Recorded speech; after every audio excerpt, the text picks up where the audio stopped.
Алдыңғы жол сізді осы айтқан бойынша сот мырза балаларды түсірме деп едіңіз. Балаларды түсіріп мына жерде бір бала отыр.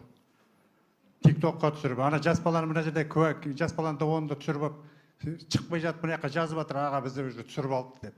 Міне біреу бала осы, міне тұр. Құрметті сот, ана заседанияда Калтаеваның немересі келді, 16 жастағы бала.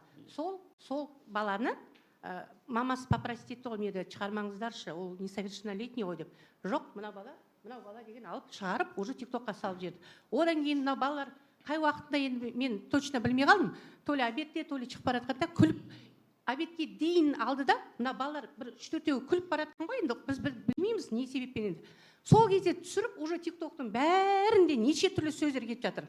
Пожалуйста, соны учтите етіңізші, пожалуйста. Мына жігітті шығарып тастаңыз вообще. Сіз кім боласыз? Микрофонды беріңізші. Мен Белғожа. Сіз емес, жаңа. Мен жауап берейінші, құрметті сот. Ол менің мобилографым. Қазір айтып тұрғаны негізсіз, себебі біздің парақшамызды қауіпсіздік қызметкерлері тексеріп отыр. Біздің тарапымыздан шыққан жоқ ол видео. Мен Шекиев Мейірман Қалмаханұлының мобилографымын және көмекшісі болып келем.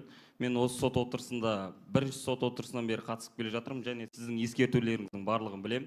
Айыпталып жатқан адамдардың түрін түсіруге болмайтын да білем. Өткенде 16 жастағы баланың да түрін түсіруге болмайтын білем. Мен түсірген жоқпын. Мен бұл балаларды маған түсіруге Шекиев Мейірман Қалмаханұлы қарсы болды. Сіздер айттыңыздар. Мен бірінші сот отырысынан бері келе жатырмын.